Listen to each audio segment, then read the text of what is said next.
Salve galera do YouTube, Roberto Mendonça aqui com vocês para mais um vídeo aqui do nosso canal Psicanálise e Afins e mais um vídeo da nossa série sobre essa organização lacaniana aí com os nozinhos, com os nós, com a cadeia borromeana e tudo mais, seguindo aí quase uma proposta de uma clínica psicanalítica nodal, como diz aqui o Fabiano Chetman, e também essa ideia aí, né, dessa clínica borromeana, como que funciona, como que eu posso pensar essas cordinhas para além da simples organização matemática das cordinhas. A gente já trabalhou aí as combinatórias todas as organizações. No último vídeo nós falamos aí desses nomes que elas vão receber com Lacan, né, as nominações, inibição, sintoma e angústia. Dessa vez agora nós vamos apresentar esses nomes ali na cadeia borromeana, as 6 propostas, para no próximo vídeo a gente fazer com exemplos clínicos. A gente vai apresentar alguns pequenos exemplos, né, de maneira bem simples aqui no começo, para que a gente possa entender um pouquinho como que dá para usar tudo isso, né, num trabalho clínico, porque afinal de contas, psicanálise não existe psicanálise teórica, assim como não existe psicanálise clínica. Psicanálise é teórica e clínica o tempo inteiro, não é isso? Então vamos lá. A gente já trabalhou então essas 6 possíveis formas, né, as 6 combinações possíveis, são 6 reparações, né, que a gente vai chamar de sintomáticas com TH, ok? Ou seja, são reparações que se localizam ali e reparam exatamente o local do lapso. Vocês lembram que a gente fez em alguns vídeos para trás, a gente fazia 2 lapsos, entre o azul e o verde, os 2, ou os 2 entre o vermelho e o verde, né? Então, teve aqueles 2 lapsos, a gente repara exatamente aqueles pontos e com isso a gente consegue fazer com que tudo se amarre borromeanamente novamente, ok? Existem milhares de outras formas de pensar a reparação, a gente pode reparar de outras formas, mas de uma maneira sintomática, essa é a forma mais simples de se pensar, é essa forma que a gente vai apresentar agora. O quarto elo, então, como essa reparação, ele entraria nessa configuração reforçando um dos registros, tá? Que estaria nessas ordens aí que a gente já apresentou mais uma vez. Olha aí na tabelinha, a gente tem o levógero e o dextrógero, então a gente tem 6 ordens de acordo com os lapsos que a gente faz, né? Vamos dar como exemplo aqui o lapso A. Se eu faço o lapso A na cadeia levógera, eu vou ter a sequência IRS. Se eu faço o lapso A na cadeia dextrógera, eu vou ter a sequência SRI, tá? E o quarto elo vai entrar reforçando um desses elos, ok? Ele estaria colocado, então, entre o primeiro elo da ordem, que é o que está assim mais embaixo lá de tudo, e o último elo da ordem, que é o que está mais em cima aqui. É interessante notar que sem o elo do meio, né? Por exemplo, vamos pensar numa qual é SRI, né? O S está lá embaixo, o R no meio e o I aqui em cima. Sem esse do meio, sem o R, o enodamento não se daria. Se eu pego o outro e passo, não funcionaria da mesma maneira, ok? Vamos tomar um exemplo. Na cadeia levógera, fazendo o lapso A, a gente obtém a ordem IRS, sendo o I o elo lá de baixo, o S o elo lá de cima e o R o elo que vai se posicionar entre os dois. O quarto elo, né, o santônio, o sigma, aí, tomando dessa forma mais geral, o sigma maiúsculo, ele vai ser colocado então entre os elos I e S, reforçando o elo S.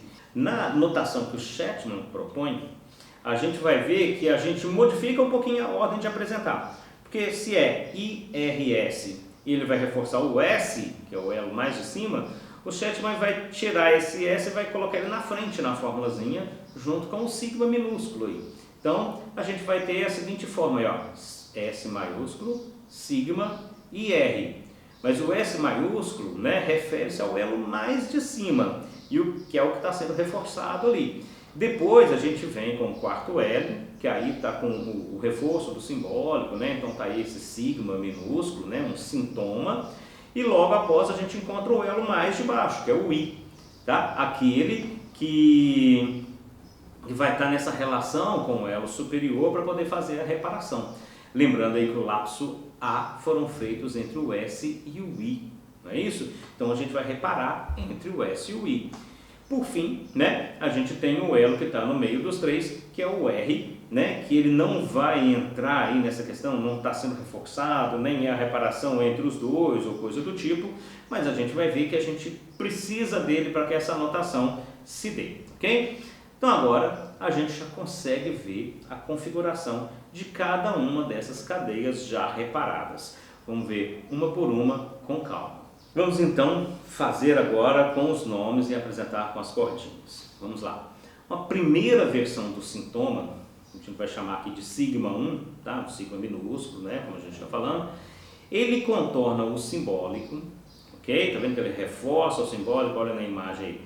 Ele localiza e repara o lapso entre o S e o I, mas ele está reforçando o simbólico. Então notem que a orelhinha aí nesse quarto elo, o elo preto, está fazendo o contorno do simbólico em relação ao imaginário, que é o verde. E aí a gente vai deixar essa anotaçãozinha embaixo, que é a primeira forma do sintoma, que seria S, o simbólico, o sigma minúsculo, que é o santoma, o quarto L, o I, que é com o qual está fazendo a relação, tá vendo? S, sigma, I, e o R, que é o elo que está apenas para completar a cadeia.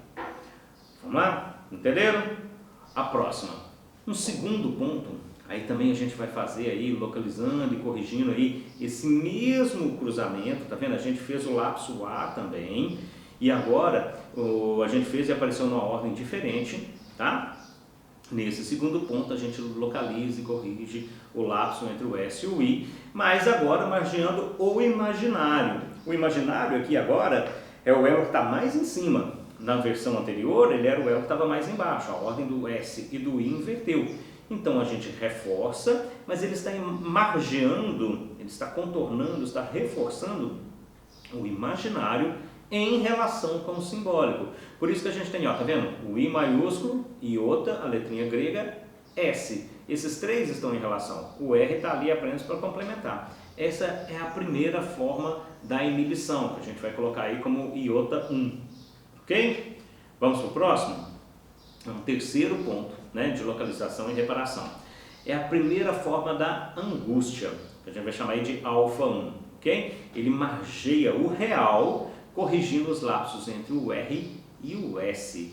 Então, naquela organização que a gente fez, o R ficou mais em cima, o S mais embaixo, o I está ali no meio. Então, R, alfa, S. A gente vai chamar de alfa 1, é a primeira forma da angústia. Lembrando que pela ordem que a gente está apresentando aqui, a primeira forma da angústia e tal, não vai seguir necessariamente aquela ordem do Lacan, você lembra? O imaginar, a inibição do imaginário sobre o real, sobre o simbólico, o sintoma do simbólico sobre o real e a angústia do real sobre o imaginário. Sim, mas a gente vai ver que a gente vai ter uma angústia que se liga ao simbólico e uma angústia que se liga ao imaginário, tá? Então a gente vai ter diferenças nesse sentido. Já apresentamos três formas, uma para inibição, uma para o sintoma e uma para a angústia. Cada uma delas a gente viu que reforçou um elo em relação ao outro. Agora vamos para as outras formas.